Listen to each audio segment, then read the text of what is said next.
Mr. Thierer, you've written previously about California taking a European-style approach to regulation. Chairman Jim Jordan of the full Judiciary Committee and Mr. Kiley and I were just in Europe last month talking with businesses, both European businesses and then American businesses with headquarters in Europe now within the EU, many of them in Dublin, actually. And what they told us was that this type of ex-ante regulation where anti-competitive practices are regulated before they exist, it typically undermines or overburdens companies before they can scale, and it kills kind of a lot of the small businesses before they're up and running. And it's exactly what Europe has it's why they have no gatekeepers. We're the gatekeepers. America innovates, China duplicates, and then the EU regulates. That's kind of where we're at right now on a grand scale. So if the US were to follow the EU's model of over-regulating AI before it's understanding the risks, what impact would that have on AI development and competition? Because I believe that the EU is trying to create a space for themselves, just like they are with the 7 American corporations, for the most part created in California. There's one other one called ByteDance, you might have heard of it. But you know, now we have the EU telling us with the DMA, the Digital Markets Act, how we can function and how we can, advance ourselves as an American economy. It's very frustrating. Yeah, you've got it exactly right, Congressman. Let's actually put some numbers on this. I often, when I'm lecturing to students, leading global digital technology innovators that are headquartered in the European Union today.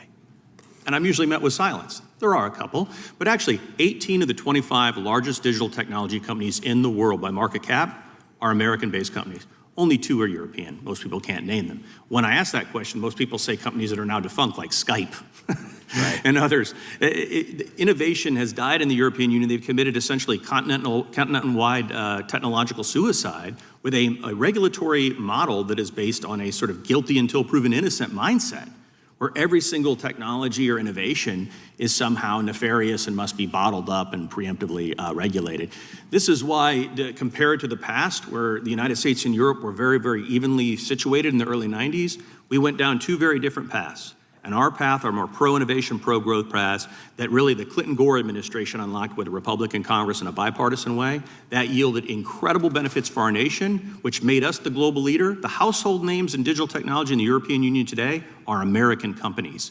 What is European Union exporting on the digital technology front? Red tape. That's about all I've got left.